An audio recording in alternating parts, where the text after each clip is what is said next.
mostrarte hoy. ¿Ya? Entonces, no, esta no es esta.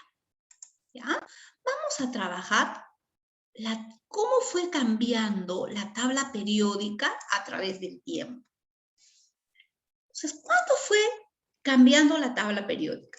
Fue cambiando la tabla periódica a medida que aparecían en la naturaleza nuevos elementos químicos. Acá hay un esquema. Todos estos personajes, a través de la historia, propusieron una forma de ordenar la tabla periódica.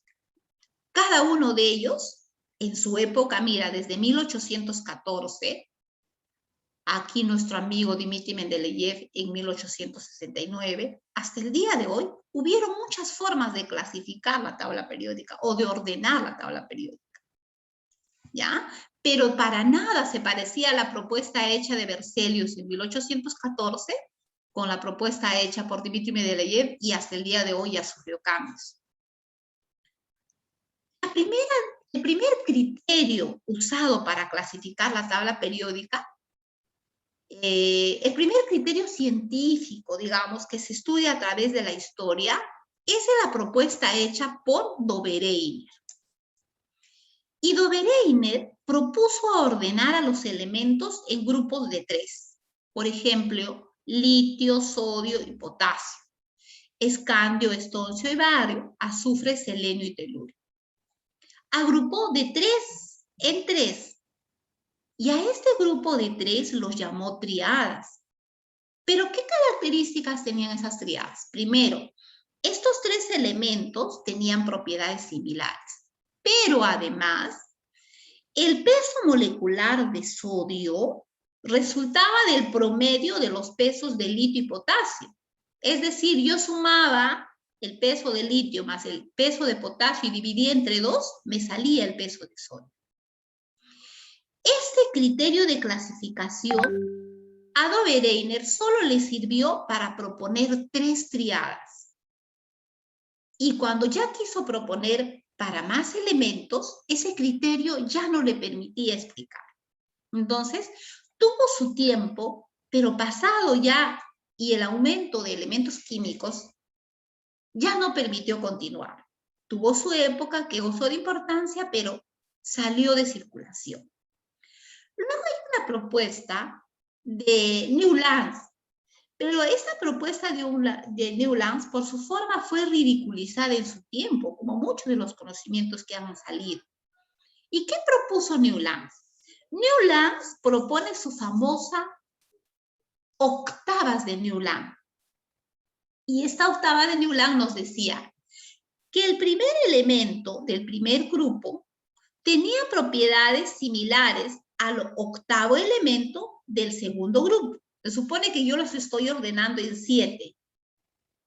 ¿Ya? Este primero y el octavo, que pertenecía al segundo grupo, tenían propiedades similares. Si este era el primero, este era el octavo. Si este era el primero, este era el octavo. Y así. Y si este era el primero, el octavo. Y así. Y él logra comparar esta clasificación con la posición de las notas musicales. También en su tiempo tuvo cierta importancia, pero lo ridiculizaron porque el criterio que utilizaba más era la posición que otro criterio.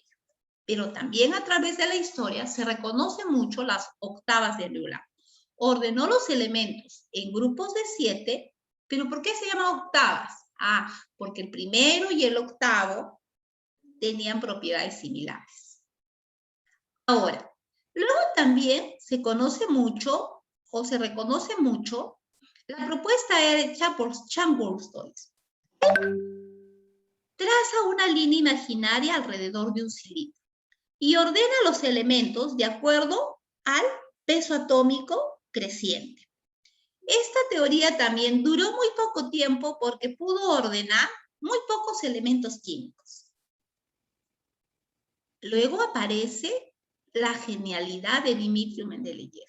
Es aquí, en 1869, con la participación de Dmitri Mendeleev, donde se permite un criterio mucho más organizado. Un criterio en base a propiedades físicas y a propiedades químicas, Y este criterio, como nosotros ya lo hemos visto, permitió dejar casilleros o espacios para que puedan ingresar elementos que se descubrirían en el futuro. O sea, la propuesta de Dmitri Mendeleev pensó en el futuro, ya no se quedó en ese momento. Es por eso que su concepto dura a través del tiempo. ¿Ya? Cuando Dmitri Mendeleev ordenó los elementos químicos, se conocía 63 elementos químicos. ¿Ya? La tabla periódica de Dmitri Mendeleev es esta. ¿Ya? Y aquí deja unos casilleros.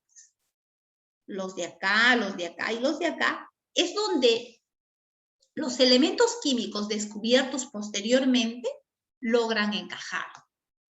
Pero nuestro amigo Dmitri Mendeleev tuvo una idea muy genial, duradera, pero también su tabla periódica presentó ciertas dificultades, ciertos errores.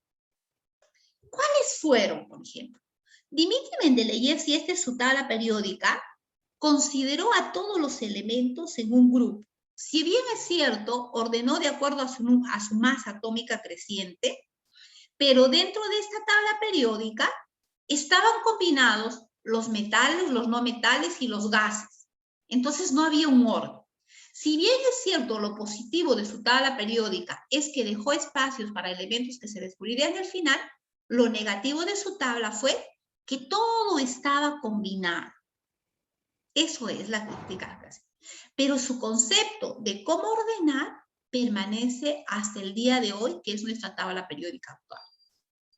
Después de Dmitri Mendeleev, ya hacia 1913, aparece Henri Moseley. Y Dmitri Mendeleev en esta tabla, y también Dobereiner en su propuesta, utilizó el término masa atómica para ordenar a sus elementos. Cuando aparece, y a ese ordenar a los elementos de acuerdo a la masa atómica se le llama ley periódica antigua. Cuando ya aparece en escena Moseley dice, no podemos ordenar a los elementos de acuerdo a su masa atómica, ordenemos de acuerdo a su número atómico. Y a ese ordenamiento de acuerdo al número atómico se le llama ley periódica moderna.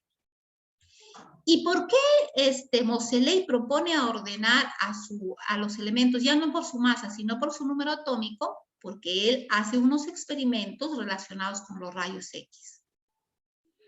Y es en base a los criterios de Moseley y en base a los criterios dejados por Dmitri Mendeleev en que conocemos y se construye esta tabla periódica. Esta tabla periódica que tú manejas fueron hechas en base a las propuestas hechas por Dmitri Mendeleev y por Henri Moseley. Pero esta tabla periódica es una genialidad. Esta tabla periódica describe, por ejemplo, propiedades químicas, propiedades físicas, ¿ya? Que hoy te voy a enseñar. Ahora, nuestra tabla periódica actual consta de 118 elementos químicos. De estos 118 elementos químicos, solo 24 hay en la naturaleza. Tú los puedes encontrar en estado natural. Pero los 24 restantes son elementos que han resultado de la combinación de los que ya existían.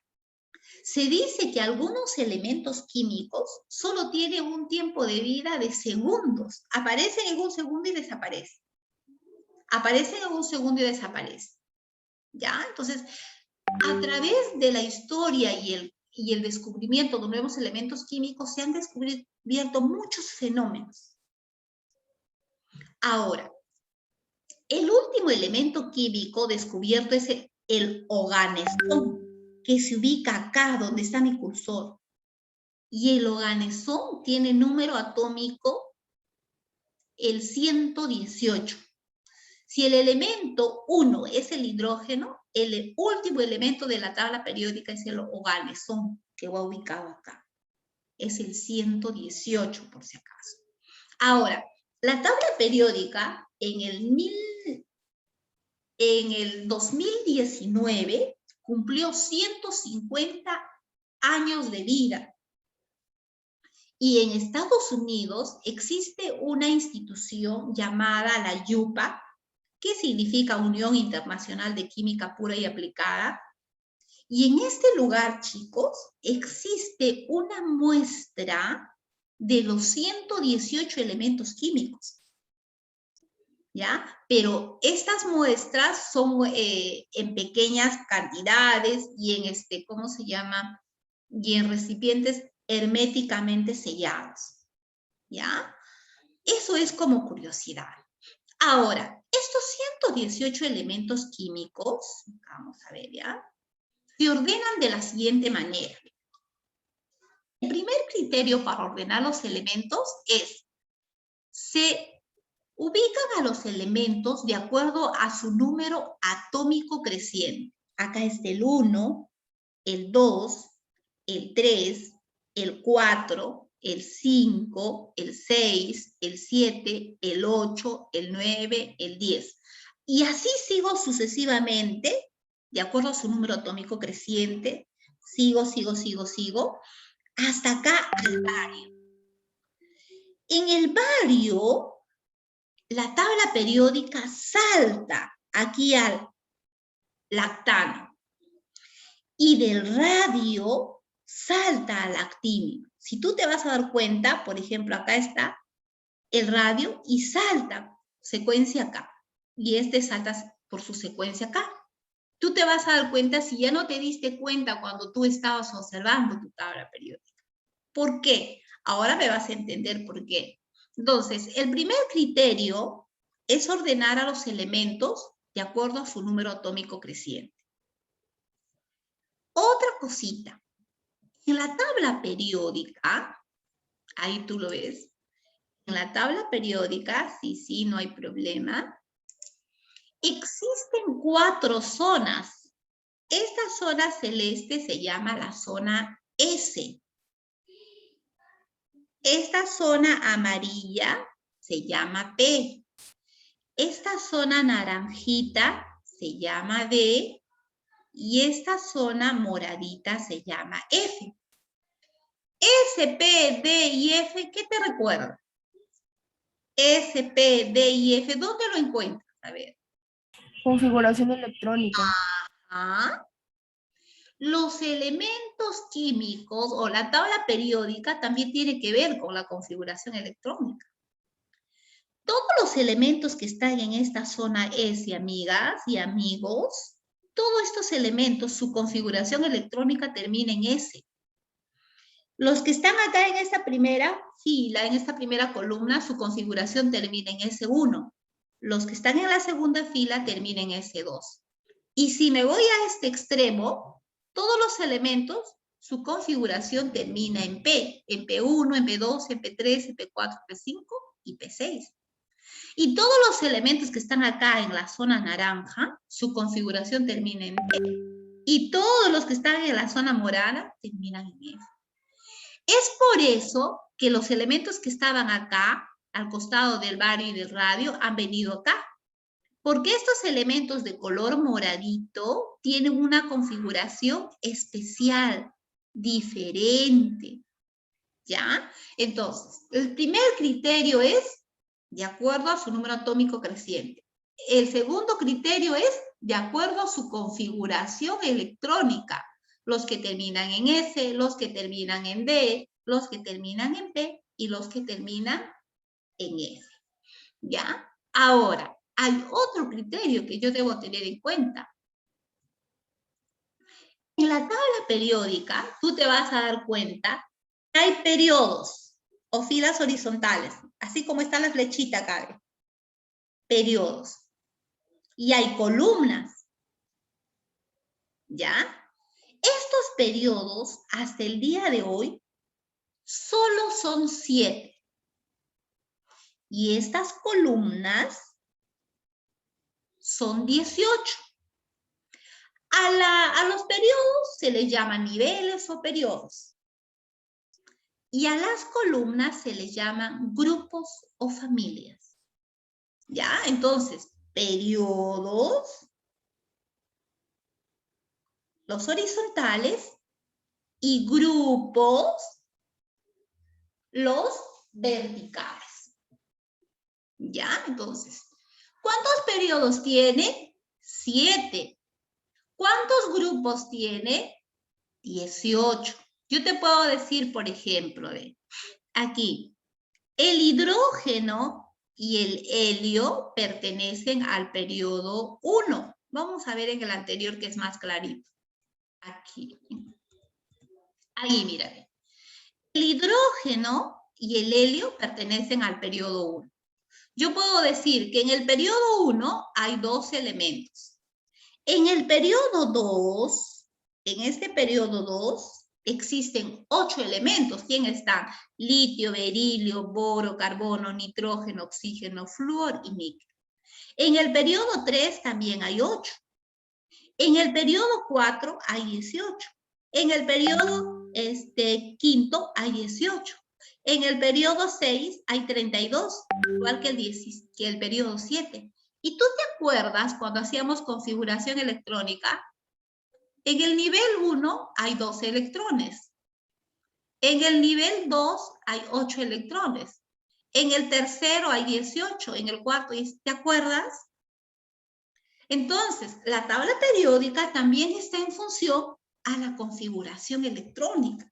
Por eso, cuando nosotros hablamos de tabla periódica, hablamos de que es una genialidad. ¿Ya? Ahora, cuando hablamos de los grupos o columnas, existen 2 grupos. Los grupos A o elementos representativos y los grupos B o elementos de transición. Los grupos A, aquí está el 1A, el 2A, el 3A, el 4A, el 5A, el 6A, el 7A y el 8A. Ahora, de acuerdo a los grupos también tienen un nombre, porque de acuerdo a sus grupos tienen propiedades semejantes.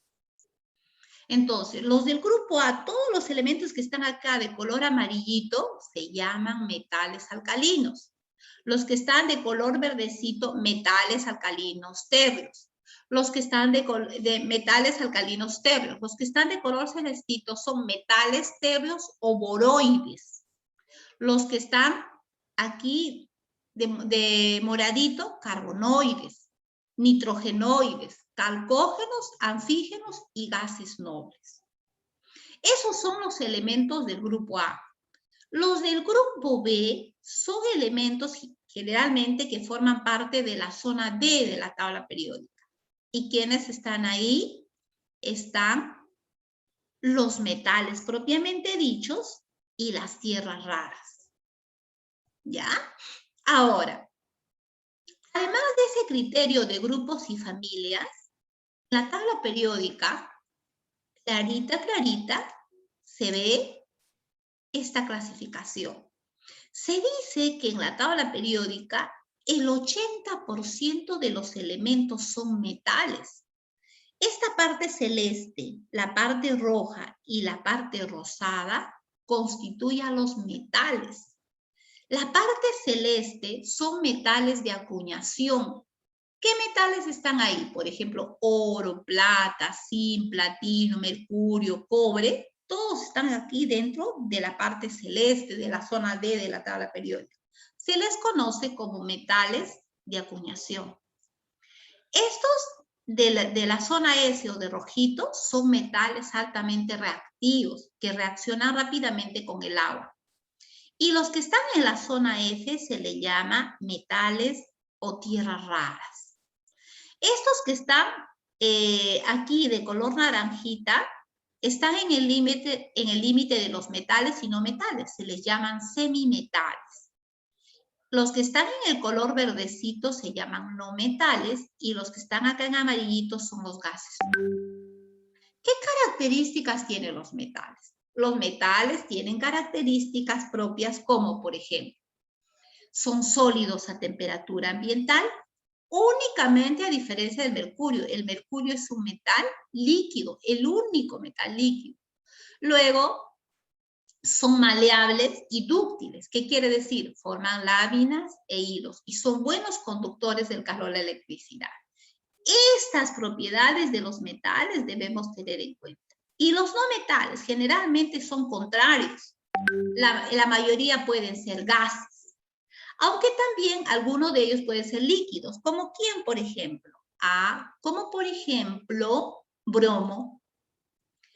Estos elementos, a diferencia de ellos, no son buenos conductores eléctricos. Y los metaloides o los semimetales tienen comportamientos entre los metales y no metales. ¿Ya? Y aquí está, pues, son comportamientos intermedios. Ahora, cuando tú coges un solo cuadradito de esa tabla periódica, hacia acá arriba está el número de masa.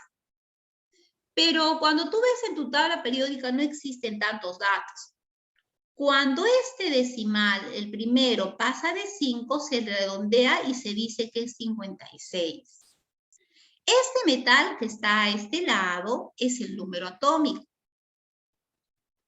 El símbolo del elemento, el nombre del elemento, y aquí está la configuración electrónica, pero es una configuración electrónica abreviada. Estos estados de oxidación son estados con los cuales se forman los compuestos.